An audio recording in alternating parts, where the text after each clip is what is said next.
She was the daughter of a cavalry soldier, a teacher, caregiver, rancher, homesteader, wife, mother, and to some, an angel of mercy, even when the person in need was also a wanted outlaw. This courageous homesteader was a true pioneer of Hot Springs County, Wyoming. The pioneers of outlaw country, cowboys, lawmen, and outlaws, to the businessmen and women who all helped shape Thermopolis and Hot Springs County, Wyoming. Here are their stories. Mary Hayes Picard, Angel of Mercy.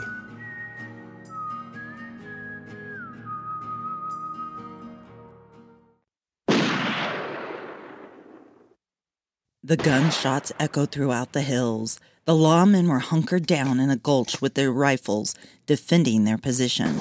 From the top of a red sandstone hill, the outlaw shot back with a stolen six-shooter. Suddenly, Deputy Sheriff Bird's shot found its mark. It was late summer 1903 in the Bighorn Basin of Wyoming, an area that was frequented by nomadic Indian tribes, sheep herders, cowboys, outlaws, and the lawmen that pursued them. Mary Hayes Picard and her sister-in-law, Lottie Weber Hayes, were home alone at the remote 2B ranch owned by the Pick-erd family. The children were suffering from whooping cough, and the men were gone. The women tended their sick charges as they went about their never-ending chores. The ranch had once been part of Jim Bridger's trail and continued to be used as a stagecoach stop with its large barn and corrals. The modest ranch home was a simple cabin, chinked to keep out the wind and windows lining the walls to bring in the light. Nestled in the red hills and wild grass of the region, the women rarely had any visitors. Mary's 7-year-old son Raymond heard the knock on the door and saw a man peek his head in the cabin. It was late summer, and the boy was surprised to see the man wearing a warm cap. The stranger urgently told the family that a man they knew as Ed Howard had been shot and needed help. Oblivious of the true identity of Harvey Logan, the cold-blooded murderer, and how this leader of the wild bunch had been shot, the sisters-in-law did not hesitate to help. Who was Mary, this ranch wife closely acquainted with the hole-in-the-wall gang? Mary Hayes Picard was a pioneer who had been born into the role of caregiver and came from a sturdy stock of homesteaders. Her parents were both Irish immigrants who had come, individually, to America, the land of hope. Anna Egan had arrived in San Francisco in 1852 when she was just 20 years old. By 1860, her future husband, John Heath Hayes, also claimed San Francisco as his home.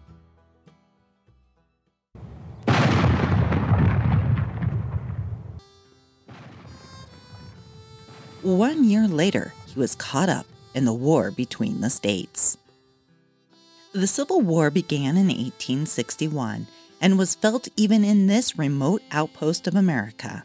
John enlisted in the Army at Fort Point in California, and his assignment took him to Camp Ruby, Nevada, as a bugler for Company I, 9th Infantry. Their orders were to protect the overland route from Indian attacks and the silver mines from the Confederates. Camp Ruby was classified by the Army as the worst post in the West, but something about the area obviously appealed to John.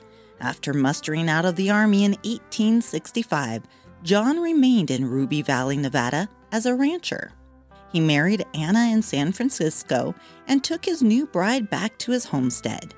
Their daughter, Mary, was born in 1867, and 35-year-old Anna settled into the domestic life. In 1869, the same year that their son Vincent was born, Fort Ruby was closed. The worst post in the West was returned to the Nevada desert, and John's old regiment was transferred to Camp Halleck. The Hayes family followed, and, with a toddler and infant, homesteaded another ranch outside Camp Halleck. John secured the VH brand in 1873 in honor of his son since JH was taken, and he ran cattle. Mary spent her formative years surrounded by the elite of the area, and her parents stressed the importance of education. The Hayes family hosted the officers and their wives for parties and small gatherings, secure in the knowledge that these same officers had to buy all their supplies from the local ranches. The Army called this post one of the most expensive in the West and planned to close it, despite the protest of the Hayes and their neighbors who depended on it for their livelihood. Before Fort Halleck was permanently closed, 40-year-old John Hayes died. It was June 1876, and his daughter Mary was just 9 years old. The Hayes ranch was delinquent on taxes, and his widow had to buy back the family home. As the widow Hayes, she continued to host parties for the local officers and ladies. Her income came from selling her goods to Fort Halleck, and she continued to use the VH brand, which was now in her name. In 1878, Anna married Nathan Phillips, a rancher who dabbled in the local silver mines and other enterprising ventures. Young Mary was sent to a convent in Ogden, Utah for her education, and by the time she was 16, she was earning her keep as a school teacher. Fort Halleck was abandoned in 1886, and the same year, Nathan convinced Anna to sell the family ranch and move to Wyoming. Her husband had gold fever. Nathan had heard of the gold in Atlantic City and was ready to make his fortune in Wyoming. 20 years before, prospectors had discovered gold near Rock Creek. The mineral-rich quartz vein was several feet thick and thousands of feet long, and 2 years prior, a new hydraulic mining operation had been built that was employing hundreds of men. A fortune was being spent on a sawmill, ditches miles in length, flumes, and gold recovery equipment. 20-year-old Mary moved with the couple to Lander, riding in a buggy with her mother on the rough stagecoach route. Her brother, 17-year-old Vincent, was already off on his own, riding the range as a cowboy. Eventually, he, too, ended up in Wyoming. Their stepfather's high hopes of striking it rich were dashed. He discovered that the mines at South Pass were not producing the promised gold. Nathan Phillips had missed the gold rush. The Pick-erd family paints Nathan as a scoundrel and tells the story that he had another get-rich scheme. Not only was he chasing gold, but he had come to Wyoming to cheat the local Indian agent by selling hay that he had watered down. Angry and despondent that all his plans were for naught, he ended up in a fistfight with his stepson. Nathan Phillips ultimately abandoned his family in the town of Lander and returned to Elko, Nevada. He faded from their lives, dying sometime before 1900. As a final insult, the family had to pay for his burial. The Wyoming cattle boom was just coming to a close when Mary arrived in Wyoming with her family. That first winter in Lander was cold and bitter. Snow came early and stayed late. For the once prosperous cattle industry, that year was known as their death knell on the range. The Laramie Daily Boomerang of February 10, 1887 reported, "The snow on the Lost Soldier Division of the Lander and Rawlins stage route is 4 feet deep and frozen so hard that the stages drive over it like a turnpike." Lander was not as wealthy as it had been just a year prior. Unemployed cowboys, including her own brother, searched for jobs. Many turned to rustling and robbery to survive. The Maverick Law, passed in 1884, created more outlaws, since it made it illegal for anyone but members of the exclusive Wyoming Cattle Association to take unbranded calves, called Mavericks, for themselves. To take care of her mother, Mary turned to teaching. Her first teaching position was for Father Roberts at Fort Washakie, teaching the Shoshone children at his Indian mission school. Her younger brother continued to ride the range. On one of his adventures, Vince met a Frenchman with a heavy accent, and the two became nearly inseparable friends. David Pick-erd had run away from his home in Quebec, Canada, when he was only 13 years old. His path had eventually led him to a cowboy life in the Bighorn Basin. Soon, Mary and Dave were good friends as well, but her priority was her mother. For 8 years, Mary continued to teach in various schools in the area, Lyons Valley, the Owl Creeks near Thermopolis, and in the county seat of Lander. Meanwhile, Dave pursued his dream of owning his own place and staked out a homestead on Bridger Creek. When his fellow ranchers were threatened during the Johnson County Wars in 1892, Vince and Dave were both ready to defend their lands from the invaders, men hired by wealthy cattle barons to chase the smaller ranchers off their lands. By the time the friends got to Buffalo, however, the war was over. On April 17, 1894, Mary's mother, affectionately known as Maggie by the family, passed away. 5 months later, Mary married David Pick-erd and moved to the 2B Ranch in the isolated Bridger Creek area. She was surrounded by rolling hills, wide open skies, and the hard grass of the plains. She returned to Lander the following winter to give birth to the first of 8 children, Raymond David, on February 11, 1896. Following his birth, David took his wife and new son to the home ranch on Bridger Creek by wagon. The trip took 3 days, and Raymond was baptized at St. Stephen's Mission en route. During these early years, the outlaws roamed the countryside, but never stole from the family. Members of the Hole-in-the-Wall gang would stop by and help with the ranch work in exchange for a meal or pay. Anybody that showed up at the ranch hungry was fed along with their horses. Outlaw Tom O'Day especially was a good friend to the family, a cowhand that worked the horses well.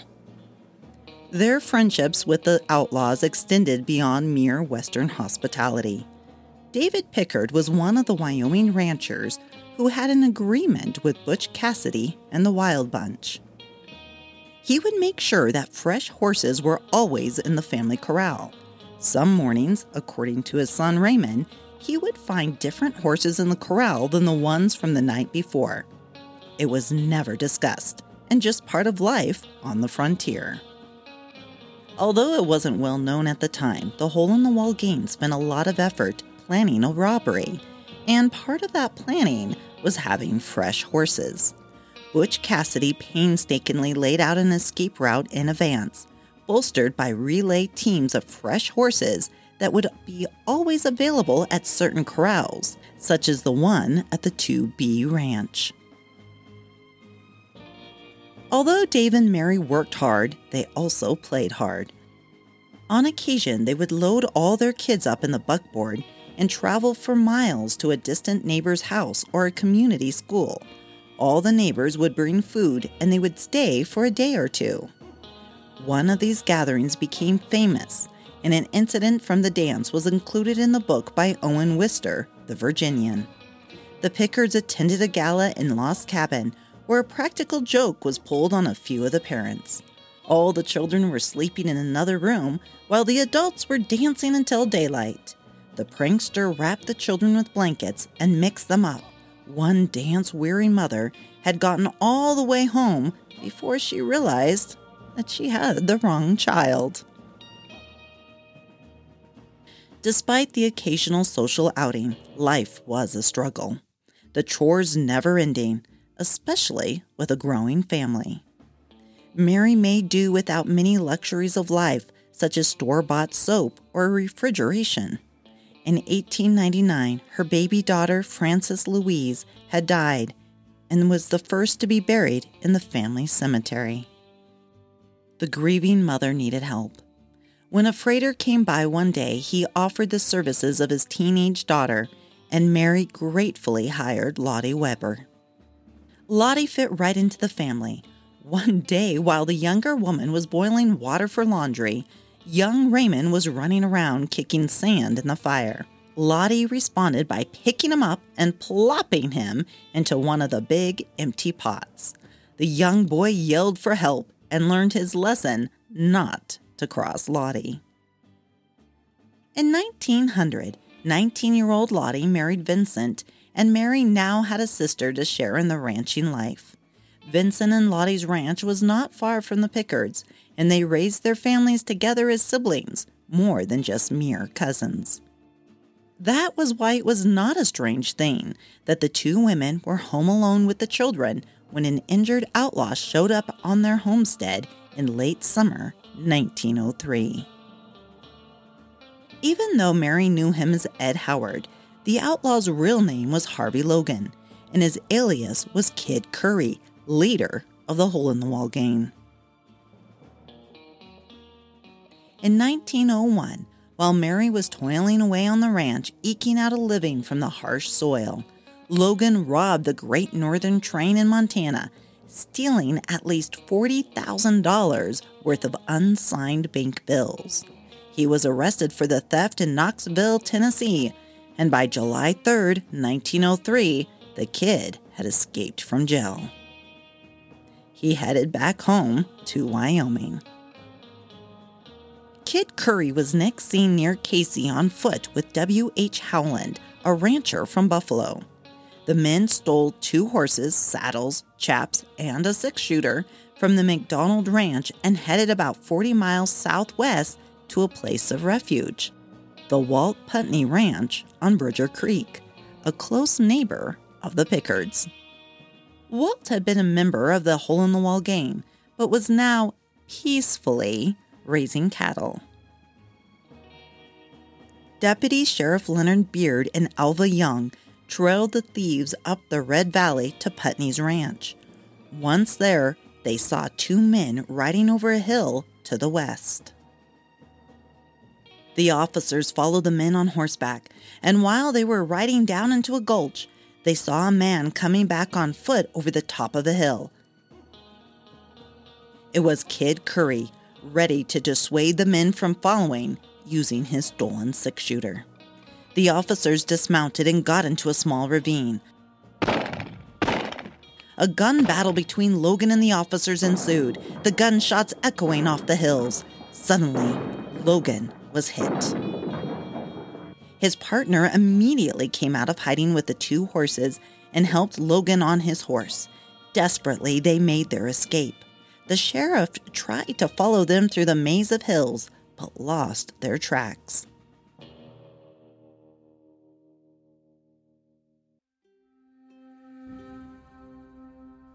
The outlaws rode up Bridger Creek to the 2B Ranch on Lysite Mountain. Mary and Lottie didn't hesitate to dress his wounds. They treated the gunshot with kerosene, the remedy for all cures in the Wild West.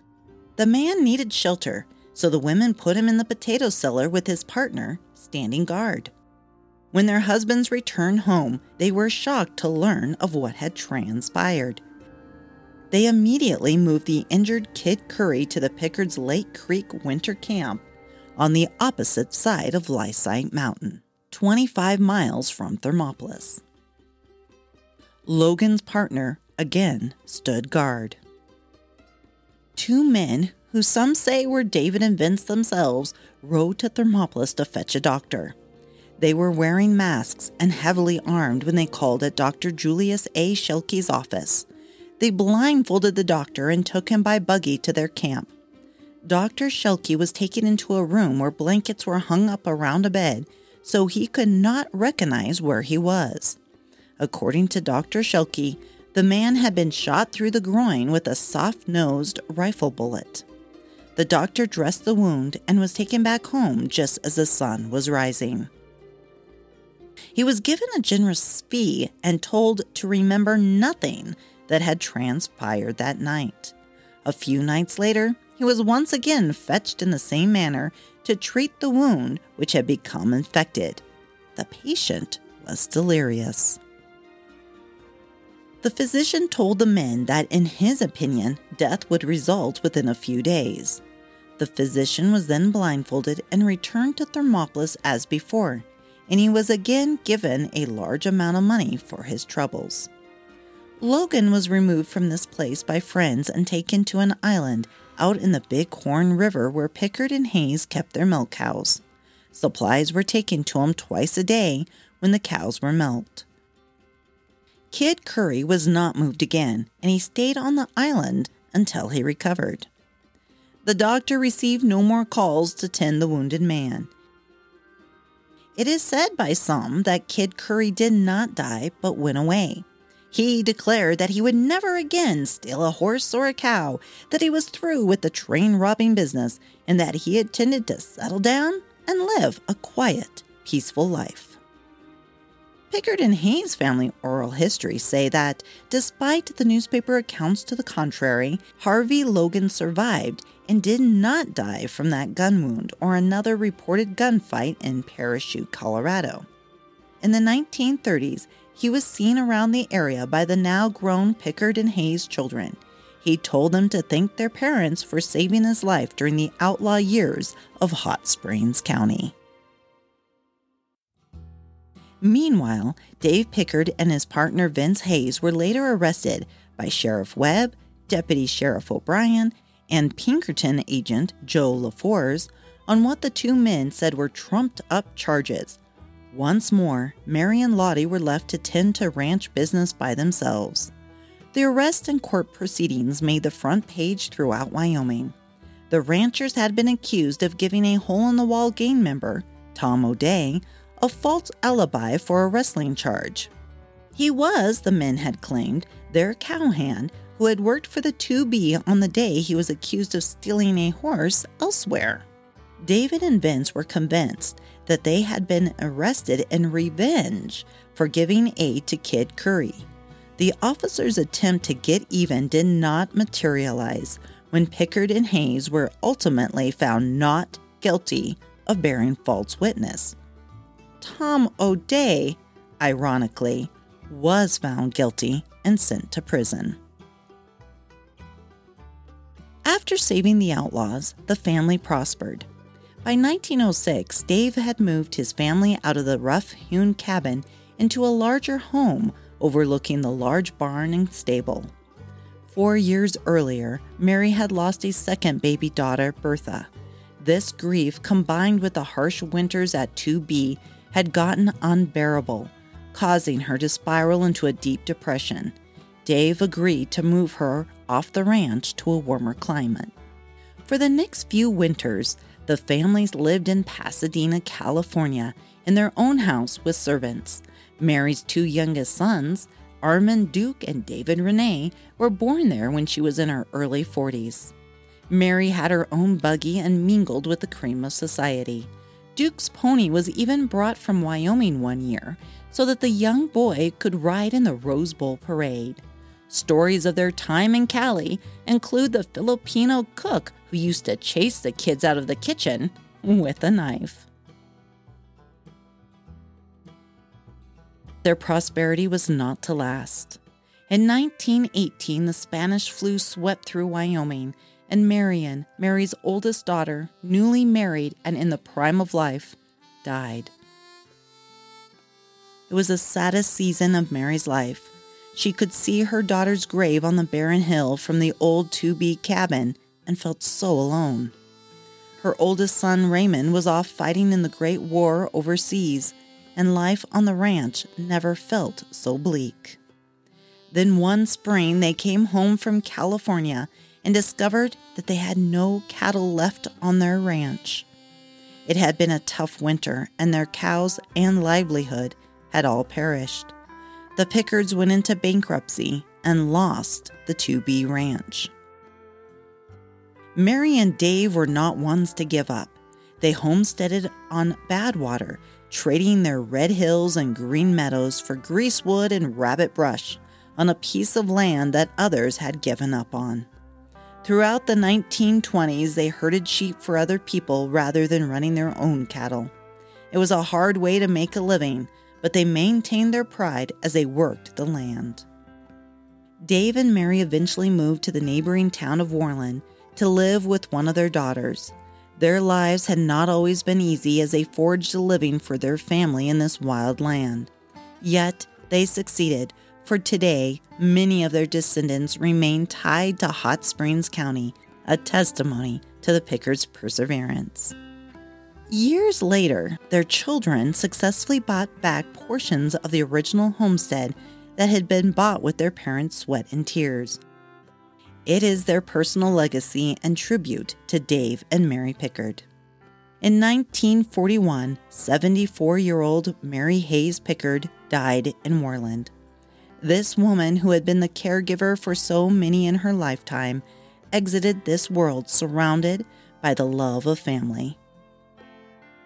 She was a courageous pioneer of Hot Springs County and an angel of mercy to those in need.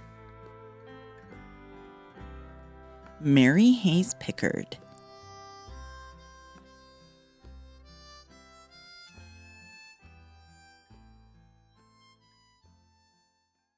Thank you for listening to Pioneers of Outlaw Country. I am your host, Jackie Dorothy.